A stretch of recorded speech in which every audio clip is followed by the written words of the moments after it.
When German generals surrendered to American forces during World War II, they expected the worst. Many believed they would face immediate execution, the same fate they knew awaited captured soldiers in other theaters of war. But what happened next shocked them to their core. Picture this. It's 1944, and high-ranking German generals are being captured across Europe. These weren't just soldiers. These were men who commanded armies, who made strategic decisions that affected millions of lives. They knew what capture meant in the Eastern Front, where survival rates were abysmal.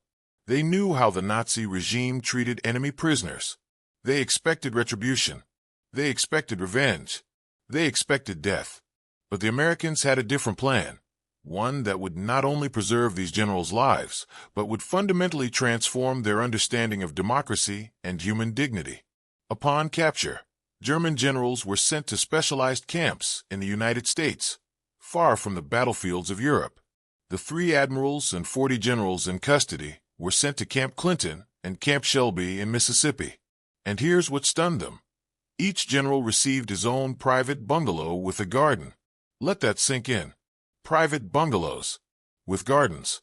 The United States took the Geneva Convention of 1929 seriously, perhaps more seriously than any other nation during the war. The convention required providing living quarters comparable to those of American military personnel. That meant 40 square feet for enlisted men and 120 square feet for officers. But it went beyond just space. If prisoners had to sleep in tents while their quarters were being constructed, American guards slept in tents too. This wasn't just about following rules. It was about equality and respect. German POWs were paid American military wages. They could work on farms or in other capacities, but only if they were compensated for their labor. Officers couldn't be compelled to work at all. One German POW's account tells the story better than anything else. He recalled, "When I was captured, I weighed 128 pounds. After 2 years as an American POW, I weighed 185 pounds.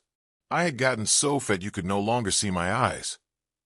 Prisoners ate the same rations as American soldiers, including wine for general officers and special meals for Thanksgiving and Christmas. If experienced cooks were among the prisoners, the food might have been better than what their captors ate. Many prisoners found their living conditions as POWs were actually better than their civilian lives in cold water flats back in Germany. They received daily rations of cigarettes and frequently meat, both rationed for American civilians at the time. At first, prisoners burned leftover food, fearing their rations would be reduced. Groups of prisoners pooled their daily beer coupons to take turns drinking several at a time. They simply couldn't believe their fortune was real. Not everyone in America was happy about this treatment. The government received hundreds of letters each week protesting the good treatment of German prisoners. Many Americans demanded that POWs be immediately killed, a sentiment fueled by regular casualty lists in newspapers announcing American deaths overseas. The government struggled to convince the public of a simple truth. Treating prisoners well according to the Geneva Convention made it more likely that Germany would treat American prisoners well in return. But here's where the story gets truly remarkable. The treatment these German generals and soldiers received didn't just keep them alive. It transformed them ideologically. A poll from November 1943 found that 74% of Americans blamed the German government, not Germans themselves, for the war. This distinction mattered. The prisoners weren't treated as monsters. They were treated as human beings caught in a terrible conflict. After repatriation, about 5,000 Germans emigrated to the United States. Thousands more returned later to visit. One former POW, Rudiger von Wechmer, lived in New York City for 14 years as the German permanent representative to the United Nations. One prisoner named Funk, citing 80 fellow prisoners he corresponded with after returning home, reported that no re-education had been necessary in the camps. Why? Because they had become convinced Democrats, simply due to their treatment.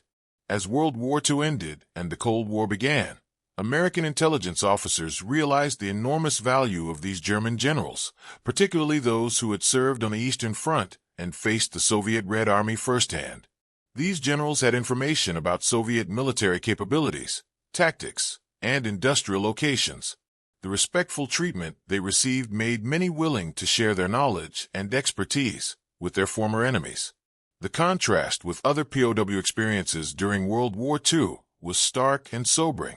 In 1941 alone, 2 million of the 3.3 million German-held Soviet POWs, about 60%, died or were executed. By 1944, only 1.05 million of 5 million Soviet prisoners in German hands had survived. Of the 2 to 3 million German POWs held in Russian hands, more than 1 million died. But of the 425,000 German prisoners held in the United States, the survival rate was extraordinarily high. About 860 German POWs remain buried in 43 sites across the United States, their graves often tended by local German women's clubs. This treatment of German POW generals and soldiers represents something profound about the American approach to war and peace. It wasn't naive.